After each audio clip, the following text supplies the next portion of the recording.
தேவன் தைரியம் உள்ளவர்களின் தேவன். எப்ப தேவன் உன் கண்ணுக்கு தெரிவார் தெரியுமா? நீ வாழ்க்கையில துணிச்சலா தைரியமா சில முடிவுகளை எடுக்கும் பொழுதுதான் கர்த்தர் முன்னாடி தோன்றும். திருவாசன தந்தையில நெருங்கி சேருகிற தைரியம் எதனாலே உண்டானது என்றால், தேவன் அன்பானவர் என்பதை சிங்காசனத்தை விட்டு இறங்கி சிலுவைக்கு வந்து மரித்து, மகனே நீ கிட்ட வா, நான் உன் மேல அவ்வளவு அன்பா இருக்கிறேன் அப்படின்னு ஆண்டவர் அந்த வழியை திறந்து காண்பித்ததுனால அவருக்கு என்ன கெப்பாசிட்டி இருக்கு, உன்னை கொண்டு அவரால் என்ன செய்ய முடியும் அப்படின்றத வச்சுதான் தேவன் உன்னை பார்க்கிறாரு. ஆண்டவரும் இரட்சகருமாகிய இயேசு கிறிஸ்துவின் நாமத்தினாலே வாழ்த்தி வரவேற்கிறேன்.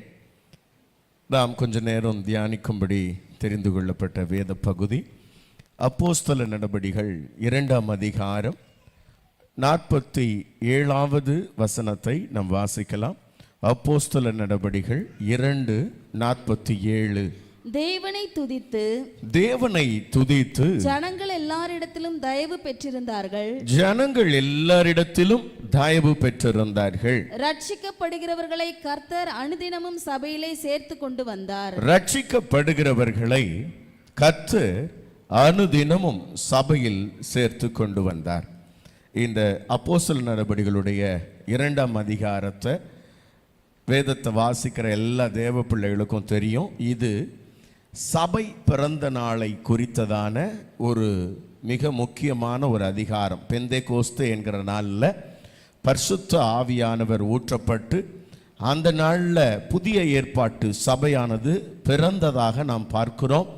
பெந்தேகோஸ்து நாளில் அப்போஸ்தலனாகிய பேதுரு அவர் எழுந்து முதலாவது ஒரு பிரசங்கத்தை பண்ணி, அந்த பிரசங்கத்தில் அந்த நாளில் ஒரு 3000 பேர் ரட்சிக்கப்பட்டு ஞானஸ்தானம் எடுத்து சபையில் சேர்த்து கொள்ளப்பட்டார்கள் என்று நாம் இந்த அதிகாரத்தில் வாசிக்கிறோம். இந்த அதிகாரத்தில் இன்னும் சில கூடுதலான தகவல்கள் நமக்கு கிடைக்கிறது. சபை ஸ்தாபிக்கப்பட்ட பொழுது, ஆதி சபையானது ஸ்தாபிக்கப்பட்ட பொழுது ஒரு சபை எப்படி இருக்க வேண்டும் என்பதை இந்த அதிகாரத்தினுடைய கடைசி 4 வசனங்கள் அது நமக்கு காண்பித்து கொடுக்கிறது. நல்லா கவனிங்க. இன்றைக்கு நாம் வாரத்தில் ஒரு நாள் ஆராதிக்கிறோம். சிலருக்கு அந்த ஒரு நாள் கூட சபைக்கு வர்றதுக்கு கொஞ்சம் கஷ்டமாக போயிடுது, பாவம், அவங்களுடைய பணிச்சுமை நிமித்தமாக. ஆனால் அந்த நாட்களில் தினந்தோறும் அவங்க தேவனுடைய ஆலயத்தில் கூடி வந்தாங்க. தேவனுடைய ஆலயத்தில் கூட முடியாதவங்க சில வீடுகளில், ஒரு விசுவாசிகளுடைய வீடுகளில் அவங்க கூடி ஜெபம் பண்ணி, இந்த நாட்களில் நம்ம மாதத்துக்கு ஒரு முறை திருவிருந்து ஆசரிக்கிறோம். அந்த நாட்களில் தினந்தோறும் எப்பெல்லாம் அவங்க சபையில் கூடி வந்தாங்களோ அப்பெல்லாம் அப்பம் பிட்டு அவங்க அப்போஸ்தலருடைய உபதேசத்திலேயும் ரொம்ப அந்யோன்யமாக ஒரே குடும்பமாக அவங்க எல்லாத்தையும் பகிர்ந்துக்கிட்டு சந்தோஷமாக மகிழ்ச்சியாக அவங்க வாழ்ந்தாங்கன்னு நாம் இங்கே வாசிக்கிறோம். அப்படி வாழ்ந்த அவளுடைய வாழ்க்கையை பற்றி பாருங்க. அந்த கடைசி வசனம் நம்ம வாசிச்ச அந்த வசனம் எப்படி சொல்லுதுன்னா, ரட்சிக்கப்படுகிறவங்களெல்லாம் கர்த்தர் கொண்டு வந்து சபையில் சேர்த்துக்கிட்டே வந்தார். ஆனால் அதில் நான் இன்னைக்கு ஒரு காரியத்தை உங்களுக்கு முக்கியமாக சொல்ல விரும்புகிறேன். அவர்கள் ஜனங்கள் எல்லாரிடத்திலும் தயவு பெற்றிருந்தார்கள் என்ற அந்த வார்த்தையை தான் நான் இன்றைக்கு உங்களுக்கு கொஞ்சம் விளக்கி சொல்ல விரும்புகிறேன். ஜனங்கள் எல்லாரிடத்திலும் தயவு பெற்றிருந்தார்கள் என்று அந்த வார்த்தை சொல்லுகிறது. அருமையான தேவனுடைய பிள்ளைகளே, பாருங்க, அந்த நாட்களில் சபை, இப்போ பாருங்க, இந்த பேதுரு கூட அவரோட பிரசங்கத்தில் என்ன பிரசங்கம் பண்ணுறாரு அப்படின்னு நீங்கள் பார்த்தீங்கன்னா, பாருங்களேன், இயேசு கிறிஸ்துவை யூதர்களுக்கும் பிடிக்காது, ரோமர்களுக்கும் பிடிக்காது. ஆகவே யூதர்களுக்கு பிடிக்காமத்தான் அவரை சிலுவையில் அறையுங்கன்னு சொல்லி ரோமர்கள் கையில் ஒப்பு கொடுத்துட்டாங்க. ரோமர்கள் கொண்டு போய் சிலுவையில் அடிச்சுட்டாங்க. இப்போ இயேசு கிறிஸ்துவை யாருமே ஆராதிக்க கூடாது, யாருமே பிரசங்கிக்க கூடாதுன்னு ரொம்ப கண்டிப்போடு நடந்துக்கிறாங்க. அப்படி கண்டிப்போடு நடந்துக்கிறதுல ஒரு சின்ன கூட்டம், ஒரு 120 பேர் அங்கங்கே மறைஞ்சி ஒளிஞ்சு ஜெபம் பண்ணி அவங்க மேலே இப்போ ஆவியானவர் ஊற்றப்பட்டிருக்கிறார். அதில் பேதுரு எழுந்து என்ன பிரசங்கம் பண்ணுறாரு அப்படின்னு நீங்கள் பார்த்தீங்கன்னா, பேதுரு பிரசங்கத்தில் பிரசங்கம் என்ன தெரியுமா? இங்கே பாருங்களேன், மாறுபாடுள்ள இந்த சந்ததியை விட்டு விலகி உங்களை நீங்கள் ரட்சித்து கொள்ளுங்க. அவர் பாருங்களேன், அதாவது எப்படி ஒரு பெரிய கூட்டம் இருக்கிறாங்க, அந்த கூட்டத்துக்குள்ளே நின்று முதல்ல இவனுங்க விட்டுலாம் நீ என்ன பண்ணணும், பிரியணும். பிரிஞ்சாதான் ஆண்டோட ரட்சிப்பு உனக்கு வரும் அப்படின்னா அந்த கூட்டத்தில் இருக்கிறவங்களாம் என்ன நினைப்பாங்க யோசிச்சு பாருங்க. ஏன்னா அவங்களுடைய வழிகள்லாம் சரியில்லை. ஒருவேளை கடவுளை விட்டு தூரமாக இருப்பாங்க, சில பாவ காரியங்களில் இருப்பாங்க, தேவனை அறியாமல் இருப்பாங்க.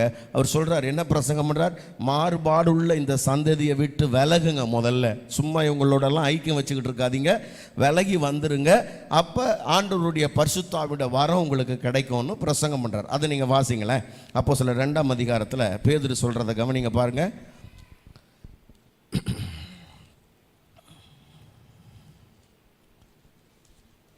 எடுக்கலையா பாருங்க, 39வது 40வது வசனம். வாக்கு தத்தமானது உங்களுக்கும் உங்கள் பிள்ளைகளுக்கும் நம்முடைய தேவனாகிய கர்த்தர் வரவழைக்கும் தூரத்தில் உள்ள யாவருக்கும் உண்டாயிருக்கிறது என்று சொல்லி இன்னும் அநேக வார்த்தைகளாலும் சாட்சி கூறி மாறுபாடுள்ள இந்த சந்ததியை விட்டு விலகி உங்களை ரட்சித்துக் கொள்ளுங்கள். மாறுபாடுள்ள இந்த சந்ததியை விட்டு விலகி உங்களை ரட்சித்துக் கொள்ளுங்கள். அப்போ பிரசங்கத்திலேயே என்ன பிரசங்கம் பண்றாருன்னா, இவங்க எல்லாரையும் விட்டு நீங்க என்ன பண்ணுங்க, தயவு செஞ்சு பிரிஞ்சு வாங்க, விலகி வாங்க அப்படின்னு சொல்லி பிரசங்கம் பண்றார். அப்ப ஆதி சபை பாருங்க, ரொம்ப எல்லாரோடவும் ரொம்ப ஒட்டி உறவாடி அந்யோன்யமா ஐக்கியமா வெளியில இருக்கிற மக்களோட, நல்லா ஞாபகம் வச்சுங்க, வெளியில இருக்கிற மக்களோட, உலக மக்களோட ரொம்ப அப்படி ஒட்டி உறவாடி இல்லை. ஆனா வசனம் என்ன சொல்லுது, ஜனங்கள் எல்லாரிடத்திலும் தயவு பெற்றிருந்தார்கள். இதுதான் கவனிக்கப்பட வேண்டிய விஷயம். நல்லா கவனிங்க. நாம என்ன நினைக்கிறோம், நாம் யாருடைய கண்கள்லையாவது நமக்கு தயவு கிடைக்கணும்னா நாம் அவங்களோட எல்லா நல்லது கட்டத்துலையும் கலந்துக்கினா தானே அவங்க நமக்கு வருவாங்க. நாம் ரொம்ப அந்யோன்யமாக ஐக்கியமாக இருந்தால் தானே அவங்க நமக்கு வருவாங்க அப்படின்னு நம்ம நினைக்கிறோம்ல. இது ஒரு பக்கத்தில் சரி. ஆனால் இன்னொரு பக்கத்தில் நீங்கள் பாருங்கள், மாறுபாடுள்ள இந்த சந்ததியை விட்டு விலகி ரட்சித்து கொள்ளுங்கள்னு பேதுரு பிரசங்கம் பண்ணுறாரு. அவங்க அதுக்கேற்றபடி எல்லா மக்களை விட்டு பிரிஞ்சு வந்து தான் வாழ்கிறாங்க. அப்படி வாழ்கிற அந்த மக்களுக்கு ஜனங்களுடைய கண்களில் தயவு கிடைச்சது அப்படின்னு நம்ம பார்க்குறோம். நல்லா கவனிங்க. இன்றைக்கி நாம் நினைக்கிற மாதிரி இன்றைக்கி நாமெல்லாம் பாருங்கள், இங்கே ஒரு சபை இருக்குது, நாம் நினச்சா இங்கே வந்து என்ன பண்ணுறோம், ஜெபம் பண்ணுறோம், இப்படி கூடியெல்லாம் ஆண்டவரை ஆராதிக்கிறோம், ஆண்டவருடைய நாமத்தை மகிமைப்படுத்துகிறோம். அந்த நாட்களில் 1ஆம் நூற்றாண்டில் அப்படியெல்லாம் பண்ண முடியாது. 1ஆம் நூற்றாண்டில் தேவனை ஆராதிக்கிறதுக்கு மிகப்பெரிய தடைகள் இருந்தது. 1 நூற்றாண்டிலிருந்து 3 நூற்றாண்டு வரைக்கும் சபை பெரிய உபத்திரவங்களை சந்திச்சது. யாராவது இயேசுன்னு சொல்லி கூப்பிட்டாங்கன்னா அவங்கள கூப்பிடுற இடத்துலயே அடிப்பாங்க, அவங்கள சிறைச்சாலையில் கொண்டு போய் போடுவாங்க, அவங்கள சாவடிச்சிருவாங்க, அவங்க குடும்பங்களையே சிதறடிப்பாங்க, நாடு கடத்துவாங்க. இப்படிப்பட்ட பல உபத்திரவங்கள் அந்த நாட்களில் இருந்தது. ஏன் அப்படின்னு சொன்னால் அதுக்கு நிறைய காரணங்கள் இருந்தது. இந்த யூதர்களுக்கும் கிறிஸ்தவர்களுக்கும் பல நேரங்களில் நிறைய கருத்து வேறுபாடுகள் வந்துச்சு, வாக்குவாதங்கள் வந்துச்சு. இந்த கிறிஸ்தவர்கள் செய்யக்கூடிய இந்த ஆராதனை முறைமைகள், அவங்களுடைய வாழ்க்கை முறைகள் எல்லாம் யூதர்களுக்கு ஒத்து போகலை. அவங்க அப்பப்போ எடுத்துகிட்டு போய் ரோமர்களுக்கு என்ன பண்ணிக்கிட்டே இருந்தாங்கன்னா கம்ப்ளைண்ட் பண்ணிக்கிட்டே இருந்தாங்க. அந்த நாட்களில் கிறிஸ்தவம் ஒரு அன்லைசன்ஸ்ட் ரிலிஜியன் என்று அழைக்கப்பட்டது. அன்லைசன்ஸ்ட் ரிலிஜியன் என்ன தெரியுமா? அது ஒரு உரிமையற்ற ஒரு மதம். அதுக்கு என்ன கிடையாது, லைசன்ஸ் கிடையாது. அதாவது மற்ற மதங்களை மாதிரி நீங்கள் பொது வெளியில் ப்ராக்டிஸ் பண்ணக்கூடிய ஒரு மதமாக கிறிஸ்தவ மதம் இல்லாத இருந்த ஒரு காலம். 1ஆவது நூற்றாண்டில் கிறிஸ்தவ மதம் ஒரு அன்லைசன்ஸ்டு ரிலிஜியனாக இருந்தது. ஆகவே அதை யாரும் வழிபடவோ கிறிஸ்துவ வழிபட ஆராதிக்க கொண்டாடக்கூடாதுன்னு ஒரு சட்டமே இருந்தது அந்த நாட்களில். அப்படிப்பட்ட சூழலில் கவனிங்க, ஒரு பக்கம் மதவாதிகள் எதிர்ப்பு தெரிவிக்கிறாங்க, இன்னொரு பக்கம் அரசாங்கம் எதிர்ப்பு தெரிவிக்குது. ஆனால் அன்றைய விசுவாசிகளுக்கு இந்த வசனம் சொல்லுது, ஜனங்கள் எல்லாரிடத்திலும் தயவு பெற்றிருந்தார்கள். அல்லேலூயா. ஆமாம், இவன் அவங்களோட போய் ஒட்டி உறவாடல, அவங்களோட போய் கழுத்தை கோட்டுக்கிட்டே தெரியலை. என்னவா இருக்கும் அப்போ காரணம்? நாம் நினைக்கிறோம்ல, நாம் எல்லாத்துலேயும் கொஞ்சம் இதிலெல்லாம் போய் இருந்தால் தானேயா. சில நேரங்களில் சில விசுவாசிகளை ரட்சிக்கப்பட்ட பிறகு நாம் அவங்கள இல்லைம்மா ஆண்டவருடைய பிள்ளைங்க இப்படி தான் நடக்கணும் அப்படின்னு சொல்லி சத்தியத்தை சொல்லி கொஞ்சம் அவங்கள சீர்படுத்தணும்னா அவங்க சொல்லுவாங்க, இல்லையா எங்கள் சொந்தக்காரங்கள்லாம் அதில் இருக்கிறாங்க, நாம் 4 காரியங்களுக்கு போய் வந்து இருந்தால் தானேயா அவங்களும் நமக்கு வருவாங்க அப்படின்னு சொல்கிறாங்க. இப்போ நாம் எந்த சொந்தக்காரங்க வீட்டுக்கும் போக வேண்டாம்னு சொல்கிறோமா? இல்லை, நாம் அப்படி சொல்லலை. எல்லா சொந்தக்காரங்க வீட்டுக்கும் போங்க, எல்லாரோடையும் அன்பு பாராட்டுங்க, நட்பு பாராட்டுங்க அப்படின்னு தான் சொல்கிறோம். ஆனால் நாம் சொல்கிற 2 முக்கியமான விஷயம் என்ன தெரியுமா? ஒன்று, அவங்க தேவனுக்கு விரோதமாக எதையாவது செஞ்சாங்கன்னா, தேவனுக்கு பிரியமில்லாத வழிபாட்டு முறைமைகள் ஏதாவது இருந்ததுன்னா அதை நீங்கள் என்ன பண்ண வேண்டாம், தலையிட வேண்டாம்னு சொல்கிறோம். 2வது என்ன சொல்கிறோம்? தேவனுக்கு விரோதமான பாவ காரியங்கள் இருந்தால் அதில் நீங்கள் தலையிட்டுக்காதீங்கன்னு சொல்கிறோம். இவ்வளோதான். அப்போ எல்லாரோடையும் அன்பு பாராட்டுங்க, எல்லாரோடையும் நட்பு பாராட்டுங்க. தேவனுக்கு பிரியமில்லாத காரியம் வரும்போது கொஞ்சம் நீங்கள் என்ன பண்ணுங்க, கொஞ்சம் விலகிருங்க. இல்லை அதை செய்யலைன்னா கோச்சிப்பாங்க, அந்த கோச்சிக்கிட்டோன்னு தான் நாம் சொல்கிறோம். அப்போ நல்லா கவனிக்கணும். எனக்கு ரொம்ப ஆச்சரியமாக இருந்தது. ஏன்னா ரோமர்களுக்கு கிறிஸ்தவர்களை பார்த்தா பிடிக்காது, யூத மத தலைவர்களுக்கு இந்த கிறிஸ்தவர்களை பார்த்தா பிடிக்காது. யூதர்களுக்குமே ஒரு கூட்டம் மக்களுக்கு, கொஞ்சம் மார்க்க ரீதியான மதவாதியான மக்களுக்கு பிடிக்காது, யாருக்குமே பிடிக்காது. ஏன்னா இவங்க வேற கிறிஸ்தவர்கள் ரொம்ப தனித்துவமாக வாழ்வாங்க, அவங்க சபை அவங்க மக்கள் அப்படின்ற மாதிரி வாழ்வாங்களா. ஆனால் அந்த வசனம் எவ்வளோ அழகாக சொல்லுது, ஜனங்கள் எல்லாரிடத்திலும் தயவு பெற்றிருந்தார்கள். ஹல்லேலூயா. நான் சொல்கிறேன், நீங்கள் தேவனுக்கென்று வாழக்கூடியவர்கள் என்று இருந்தாலும் ஜனங்களிடத்தில் தயவு பெற்றிருக்க வேண்டும் என்பது தேவனுடைய விருப்பமாக இருக்கிறது. ஆமென். அப்போ நம்மை சுற்றி இருக்கக்கூடிய எல்லா மக்களிடத்திலும் நமக்கு தயவு உண்டாயிருக்குதா? நீங்கள் யோசிச்சு பாருங்க. அந்த நாட்களில் எல்லாராலும் வெறுக்கப்பட்ட மக்களே ஜனங்களிடத்தில் தயவு பெற்றிருந்தாங்க. இன்றைக்கி நமக்கு எல்லாரோடவும் போய் ஒட்டி உறவாடுறோம். நமக்கு எல்லாருடைய கண்கள்லையும் நமக்கு தயவு இருக்குதா? எல்லாருடைய கண்கள்லையும் நமக்கு தயவு இருக்குதா? யோசிச்சு பாருங்க. மனுஷருடைய தயவை அந்த நாட்களில் இருந்த மக்கள் தாராளமாய் பெற்றிருந்தார்கள். இந்த நாட்களில் 2 விதமான மக்களை நீங்கள் பார்க்கலாம். இப்போ இந்த கடைசி காலங்களில் ஒன்று, சில மக்கள் எப்படி தெரியுமா இருப்பாங்க, யாரோடவும் ஒட்டாமல் யாரோடவும் ஐக்கியம் இல்லாமல் இருப்பாங்க. இதுக்கு காரணம் என்ன? கலாச்சார மாற்றமா, இல்லைன்னா கல்வி வளர்ந்து நம்ம எல்லாரும் ஒவ்வொருத்தரும் பொருளாதாரத்தில் தனித்தனியாக நாம் கொஞ்சம் ஸ்டேபிள் ஆகிட்டதுனால நம்ம எல்லார் கையிலையும் காசு இருக்குது, எல்லாரும் சம்பாதிக்கிறோம். அதனால் நம்ம என்ன நினைக்கிறோன்னா, யார் தயவும் எனக்கு தேவை கிடையாது, யார் தயவும் எனக்கு தேவை கிடையாது. கொஞ்ச நாளைக்கு முன்னெல்லாம் சின்ன வயசில் பெரியவங்க சொல்லுவாங்க, எவனும் தர தேவையில்லை எனக்கு, என் கையே எனக்கு உதவி. சில ஆட்கள் பார்த்திங்கன்னா இந்த கவர்மெண்ட்லலாம் ஒர்க் பண்ணியிருப்பாங்க. அவங்களுக்கெல்லாம் முன்ன நாட்களில் பென்ஷன்லாம் வரும். கவர்மெண்ட்டில் ஒர்க் பண்ணுறவங்களுக்கு, ரயில்வேஸில் இருக்கும். அவங்களாம் சொல்லுவாங்க, பாரு எனக்கு யாரும் ஒரு நையா பைசா தர தேவையில்லை, நான் சாப்பிட்ற வரைக்கும் எனக்கு யார் தருவா? கவர்மெண்ட்டு சாப்பாடு போடும்.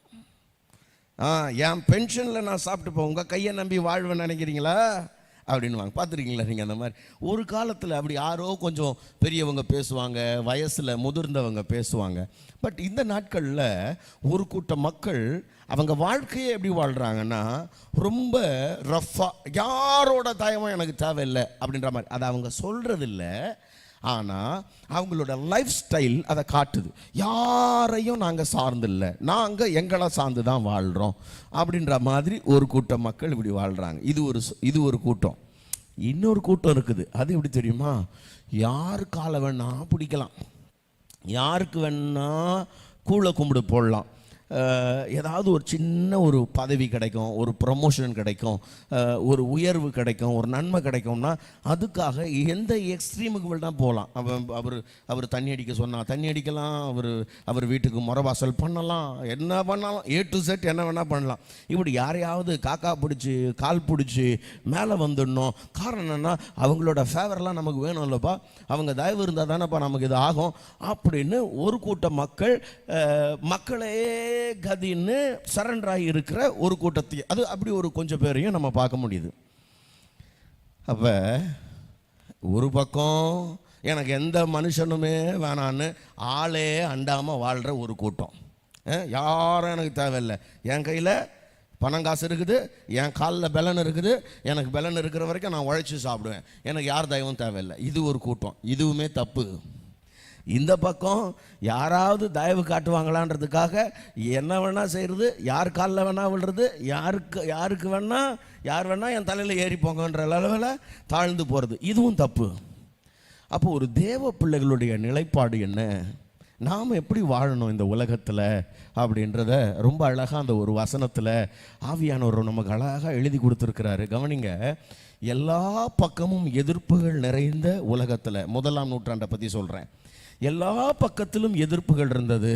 எல்லாராலும் பகைக்கப்பட்ட, எல்லாராலும் புறக்கணிக்கப்பட்ட ஒரு மக்களாக இருந்த போதும் தேவையான நேரத்தில் மக்களுடைய தயவை ஆதி சபை மக்கள் பெற்றிருந்தார்கள்.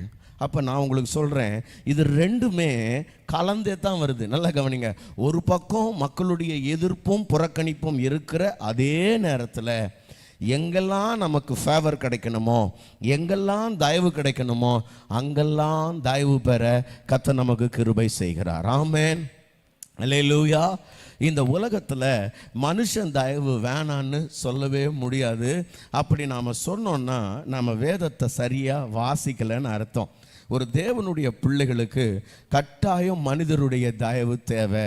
ஏனென்றால் ஆண்டவராகிய இயேசு கிறிஸ்து இந்த பூமியில் அவர் மனுஷனாக வந்து பிறந்தப்ப, 2000 வருஷத்துக்கு முன்னாடி அவர் மனுஷனாக வந்து பிறந்தப்ப, கவனிங்க, அவர் வானத்தையும் பூமியும் படைத்த கடவுள் இல்லையா, அவர் சர்வ வல்லமுள்ள தேவன், அவர் சொல்ல ஆகும், அவர் கட்டளையிட நிற்கும்.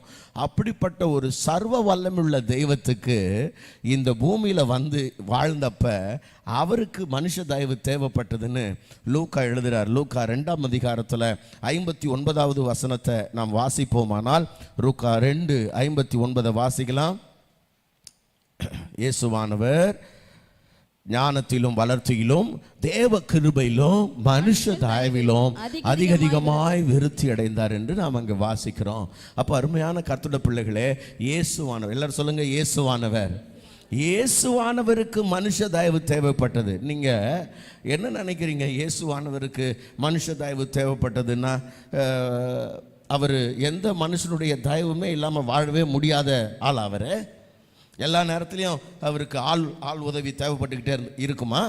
அப்படி இல்லைங்க. அவர் 100% தேவனாக 100% மனுஷனாக இருந்தார். அப்படின்னா மனுஷ தயவு இல்லாமலே அவர் வாழ வல்லமை உள்ளவர், திராணி உள்ளவர். ஆனால் அப்படிப்பட்ட அவருக்கே மனுஷ தயவு என்ன பண்ணப்பட்டதுன்னா தேவைப்பட்டது. மனுஷ தயவில் அவர் வளர்ந்தார் என்று அங்கே நாம் வாசிக்கிறோம். அவருக்கே மனுஷ தயவு தேவைன்னா இன்றைக்கு உங்களுக்கும் எனக்கும் எத்தனை அதிகமாக இந்த மனுஷனுடைய தயவு தேவை அப்படின்றத நாம் நினைத்து பார்க்க வேண்டியது ரொம்ப அவசியம். சில நேரங்களில் எந்த ஆளோட தயவும் தேவையில்லை அப்படின்னு நாம் நினச்சிடுறோம். அதான் பிரச்சனை. நல்லா கவனிங்க, ஒரு குடும்பம்னு எடுத்துக்கிட்டிங்கன்னு வைங்களேன், குடும்பத்தில் கூட இல்லை, ஒரு கணவனுக்கு மனைவியோட தயவு தேவை, மனைவிக்கு கணவனோட தயவு தேவை.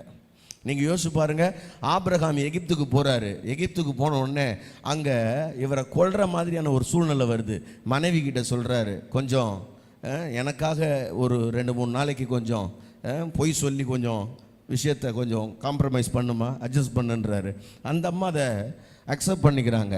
ஆபிரகாம் உயிரை காப்பாற்றுறதுக்காக மனைவியோட தயவு தேவைப்பட்டுதா இல்லையா? மோசே பிரயாணப்பட்டு வர்றாரு. பிரயாணப்பட்டு வரும் பொழுது கர்த்தருடைய தூதன் கொல்ல வர்றாரு. அந்த அம்மா இறங்கி பிள்ளைகளுடைய நுனித்தோலை விருத்த சேதனம் பண்ணி மோசையோட உயிரை காப்பாற்றுறாங்க. அப்போ ஒரு மனைவியோட தயவு தேவைப்படுது ஒரு கணவனுக்கு, ஒரு கணவனோட தயவு தேவைப்படுது. யோபுவோட சம்பவத்தில் பாருங்கள், அந்த அம்மா தேவையில்லாததெல்லாம் பேசுது, தேவனை தூஷிக்க சொல்லுது. இவ்வளோ நாள் நன்மையெல்லாம் அனுபவிச்சுட்டு இப்போ சின்னதாக கஷ்டம் வரும்பொழுது அந்த அம்மாவோட இருதயம் அதை தாங்கிக்க முடியல, முறுமுறுக்குது. இந்த அம்மாவை என்ன பண்ணலான்னு யோசிச்சா ஒன்றும் பண்ண முடியாது, அனுசரித்து ஏற்றுக்கிறாரு. கவனிங்க, அப்போ ஒரு குடும்பத்திலேயே கூட தயவு தேவைப்படுது, அண்ணன் தம்பிகளுடைய தயவு தேவைப்படுது. யாக்கோபு ஏசாவுடைய சம்பவத்தில் நீங்கள் வாசிச்சிங்கன்னா சில நேரங்களில் சொத்தை பிரிக்கிறதுல அண்ணனுக்கோ தம்பிக்கோ ஏதோ ஒரு மனஸ்தாபம் வருது, ஒரு சின்ன பிரச்சனை வருது. அப்போ யாக்கோபு சொல்கிறான், இல்லை உன் கண்களில் எனக்கு தயவு கிடைச்சா போதும். அப்போ ஒரு அண்ணன் தம்பியாக இருந்தால் கூட அங்கே தயவு கிடைக்க வேண்டியது அவசியமாக இருக்கிறது. நல்லா கவனிங்க அருமையான தேவனுடைய பிள்ளைகளே. ஒரு வேலைக்கு போகிறோம், அங்கே வேலைக்கு போகிற இடத்துல எஜமான்களுடைய கண்களில் நமக்கு தயவு கிடைக்க வேண்டியது அவசியமாக இருக்கிறது. இல்லைன்னா நாம் என்ன பண்ண முடியாதுன்னா வேலை செய்ய முடியாது. யோசேப்புக்கு அந்த போத்திபாருடைய வீட்டில் என்ன கிடைச்சதான்? தயவு கிடைச்சது. கர்த்தர் அவன் செய்கிறதெல்லாம் வாய்க்க பண்றார். அப்போ வேலை செய்கிற இடத்துல நமக்கு ஒரு தயவு தேவைப்படுது. சில நேரத்தில் நாம் நினைக்கிறோம், நாம் என்ன தெரியுமா நினைப்போம், வீட்டிலேருந்து எடுத்துக்கோங்களேன், எனக்கு வீட்டில் யாருக்கும் என்ன பிடிக்காது, எங்கள் அப்பாவுக்கு பிடிக்காது, எங்கள் அப்பாவுக்கு எங்கள் அண்ணனை தான் பிடிக்கும், என்ன பிடிக்காது. நாம் சொல்கிறோம், எங்கள் அம்மாவுக்கு என் தங்கச்சியை தான் பிடிக்கும், என்ன பிடிக்காது. நமக்கு அப்படி ஒரு எண்ணம் வந்துடுது பாருங்க. அப்போ ஆரம்பத்திலேயே நாம் என்ன நினைக்கிறோம், வீட்டிலேருந்து ஆரம்பிக்குது. பிள்ளைங்களுக்கு வந்து ஒரு கட்டத்தில் நல்லா கவனிங்க, ஒரு கட்டத்தில் பெற்றோர்கள் பிள்ளைகளுக்கு தயவு பாராட்டணும், ஒரு கட்டத்தில் பிள்ளைகள் பெற்றோருக்கு தயவு பாராட்டணும். யாக்கோபு முதிர் வயதாயிடுது. முதிர் வயதான உடனே யாக்கோபு யோசேப்பு கிட்ட கேட்குறாரு, நீ என் மேலே தயவு வச்சு என்னை என்ன பண்ணு, இங்கே நீ புதைக்காத, என்னை எடுத்துகிட்டு போய் என்ன பண்ணு, நம்ம பிதாக்களுடைய கல்லறையில் என்ன அடக்கம் பண்ணு. அப்போ எல்லா இடத்துலையுமே குடும்பத்திலேயே தயவு தேவைப்படுது. அப்போ அண்டை அயலகத்தாருடைய வீடுகளில் தயவு கிடைக்க பண்ணுறார். யாத்திராகம புஸ்தகத்தில், வேதத்தில் நீங்கள் அப்படி நிறைய வாசிட்டே போகலாம். கர்த்தர் சொல்கிறாரு, நான் அவங்களோட கண்களில் உனக்கு தயவு கிடைக்க பண்ணுவேன். நீங்கள் கிளம்பும் போது நீங்கள் கேட்குறத அவங்க கொடுத்து அனுப்புவாங்க உங்களுக்கு. அப்போ பக்கத்தில் இருக்கிறவங்களுடைய கண்களில் தயவு கிடைக்க பண்ணுறார். நம்முடைய எதிரிகள் கண்களில் சில நேரங்களில் தயவு கிடைக்க பண்ணுறார். நம்ம வாழவே கூடாது, வளரவே கூடாதுன்னு நினைக்கிற சில மக்கள் மத்தியில் கர்த்தர் நமக்கு தயவு கிடைக்க பண்ணுறார். அப்போ நல்லா கவனிங்க அருமையான தேவனுடைய பிள்ளைகளே, இந்த மனுஷருடைய தயவுன்றது பிறந்ததிலிருந்து நாம் இந்த வாழ்க்கையை வாழ்ந்து முடிக்கிற வரைக்கும் எல்லா காலத்திலும் நமக்கு தயவு தேவை. மனுஷருடைய தயவு தேவை. பக்கத்தில் கைப்பிடி சொல்லுங்க, மனுஷருடைய தயவு தேவை. அல்லேலூயா. ஆமாம், மனுஷருடைய தயவு இல்லாமல் நாம் என்ன பண்ண முடியாது, வாழ முடியாது. சரி, மனுஷருடைய தயவு தேவைப்பா. நாம் என்ன பண்ணலாம், மனுஷங்க காலிலேயே போய் விழுந்துடலாமா? அதுதான் கிடையாது. அதுதான் நாம் பண்ணுற தப்பு.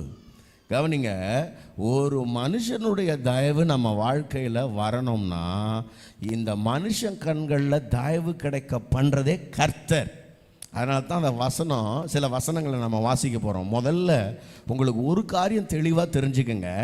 நீங்கள் போய் யார் மனுஷன் காலில் விழுறதுக்கு முன்பாக ஒரு மனிதனுடைய கண்களில் நமக்கு தயவு கிடைக்கணும்னா நீங்கள் தேவனுடைய பார்வையில் பிரியமானவளாக மாறுங்க.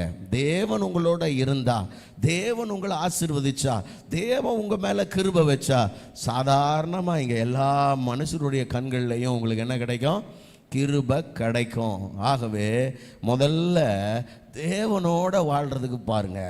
மனுஷ தயவு பெறதுக்கு நாம் எங்கே பாருங்களேன், நாம் என்ன தெரியுமா, நாம் ஸ்ட்ரைட்டாக எந்த மனுஷன் தயவு வேணுமோ அந்த மனுஷன் காலில் போய் விழுந்துடுறோம். இது நாம் நினைக்கிறோம்ல, ஸ்ட்ரைட்டாக அவங்க காலில் விழுணுன்றது, இதுக்கு பேர் குறுக்கு வழி. எப்படி இங்கே பாருங்களேன், நான் சொல்கிறது கொஞ்சம் நல்லா புரிஞ்சுங்க. ஒரு மனுஷன் கண்களில் தயவு கிடைக்குன்னா அந்த மனுஷன் காலில் போய் நேரடியாக விழுந்துடுறதுன்றது என்னது, அதுதான் நேர் வழின்னு நினைக்கிறோம். அது குறுக்கு வழி. நேர் வழி என்ன, நேராக தேவனிடத்தில் விழுந்துடணும். தேவனிடத்தில் நீங்கள் விழுவீங்கன்னா நல்லா கவனிங்க, எந்த மனுஷன் கண்களில் உங்களுக்கு தயவு கிடைக்கணுமோ அந்த மனுஷனோட கண்களில் உங்களுக்கு அவர் தயவு கிடைக்க பண்ணுவார். அப்போ முதல்ல தேவனை அண்டிக் கொள்ளும் பொழுது, நமக்கு தேவனுக்கு பிரியமாக வாழும் பொழுது, தேவன் நம்மோடு கூட இருக்கும் பொழுது, தேவன் நம்மை ஆசீர்வதிக்கும் பொழுது ஆட்டோமேட்டிக்காக மனுஷருடைய கண்களில் நமக்கு தயவு கிடைக்க ஆரம்பிக்கும். அருமையான தேவனுடைய பிள்ளைகளை, சில வசனங்களை நான் உங்களுக்கு வாசித்து காண்பிக்க விரும்புகிறேன். தயவு செய்து வாசிங்க. தானியேலின் புஸ்தகம் 1ஆம் அதிகாரம் 9வது வசனத்தை நாம் வாசிப்போமானால், தானியேல் 1:9 வாசிக்கலாம். தேவன் தானியேலுக்கு பிரதானிகளின் தலைவனிடத்தில் தயவும், தேவன் தானியேலுக்கு பிரதானிகளின் தலைவிடத்தில் தயவும் இரக்கமும் கிடைக்கும்படி செய்தார். நல்லா கவனிங்க, தேவன் செய்தார், தேவன் தயவு கிடைக்கும்படி செய்தார். அதான் ரொம்ப முக்கியம். தானியேல் போய் யார் காலையும் விழுந்துகிட்டு இல்லை.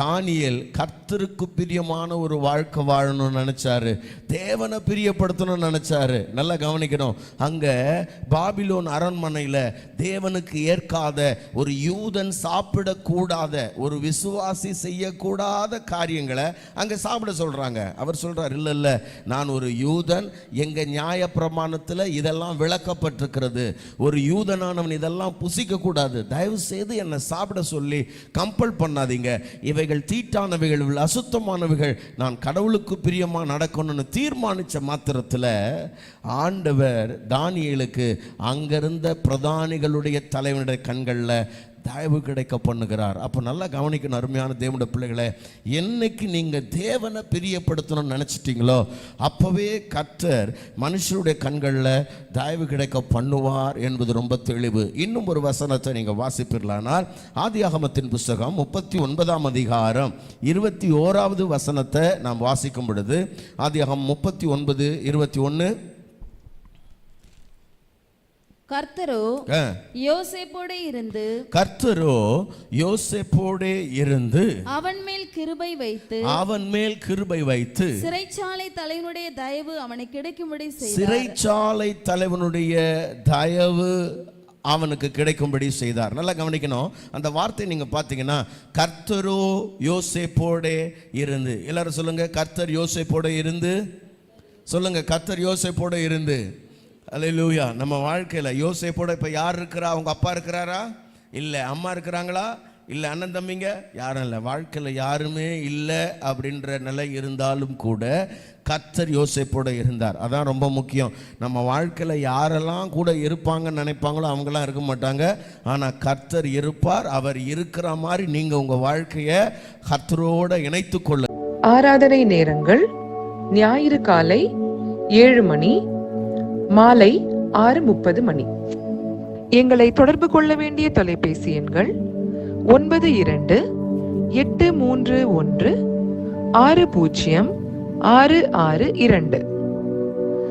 98-406-7235. எங்களை தொடர்பு கொள்ள வேண்டிய முகவரி: அகாப்பே சபை, எண் 189, EH ரோட், கொருக்குப்பேட்டை, சென்னை 6,21,000.